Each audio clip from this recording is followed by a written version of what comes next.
Süper Lig'de her yaz bir savaş başlar ama bu yaz cephe çok net, hücum hattı. Büyük kulüpler artık orta sahaya değil, doğrudan gole servet ödemeye hazırlanıyor.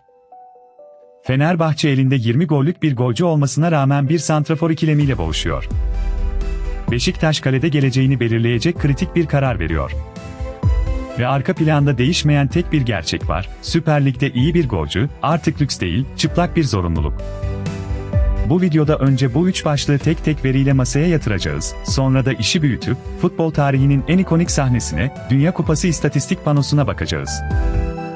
Bir kuralımız var, bütün rakamlar gerçek ve doğrulanmış, söylentiler ise ekranda net biçimde işaretli. Hazırsanız başlayalım. İlk durak Fenerbahçe. Elinde aslında ciddi bir golcü var, Youssef En-Nesyri geçen sezon Süper Lig'de 34 maçta 20 gol attı. Yani ilk bakışta sorun gol sayısı değil. Peki yönetim neden hala yeni bir 9 numara arıyor? Cevap tek kelime, derinlik. Şampiyonluk, Avrupa ve Kupa, 3 cephede birden savaşan bir takım, tek golcüye bağlı kalmayı göze alamaz. Bir sakatlık ya da form düşüşü, bütün sezonu riske atabilir. Gündemdeki iki isim de bu ihtiyacı farklı biçimde karşılıyor. İlki Serhou Guirassy, geçen sezon Borussia Dortmund forması altında 21 gol attı. Fiziksel, agresif ve ceza sahasında acımasız bir bitirici. Diğeri Ollie Watkins, Aston Villa'da 16 golle istikrarı temsil ediyor, üstelik hem gol atıp hem asist yapabilen çok yönlü bir forvet. Biri güç, diğeri denge sunuyor.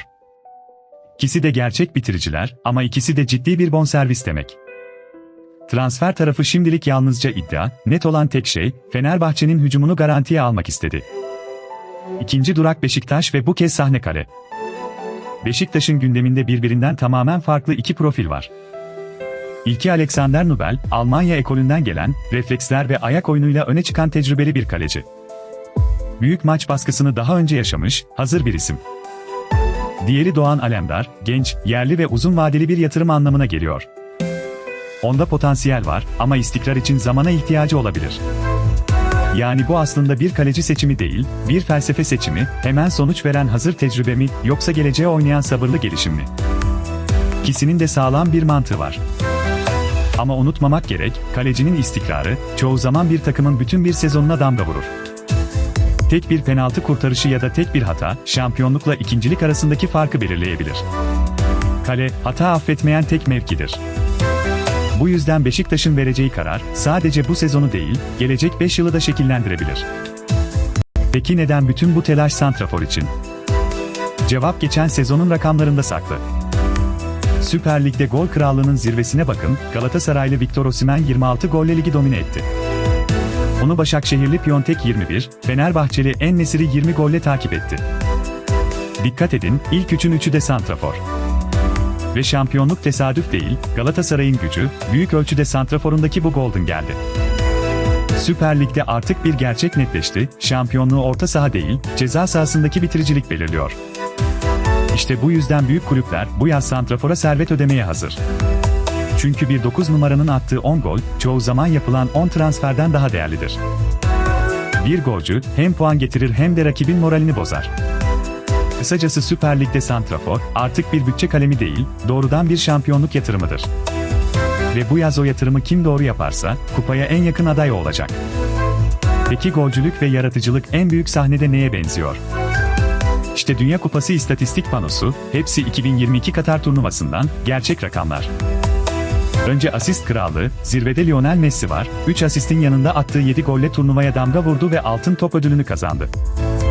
Onu 3'er asistle Harry Kane, Bruno Fernandes, Ivan Perisic ve Antoine Griezmann takip etti. Yani yaratıcılık sadece golcülerin değil, oyun kuran isimlerin de işi.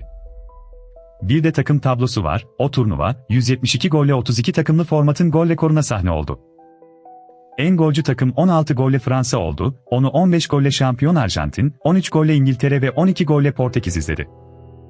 Ama işin en çarpıcı yanı finaldeydi, en golcü takım Fransa, Mbappé'nin final hat-trick'ine rağmen kupayı penaltılarda Arjantin'e kaptırdı.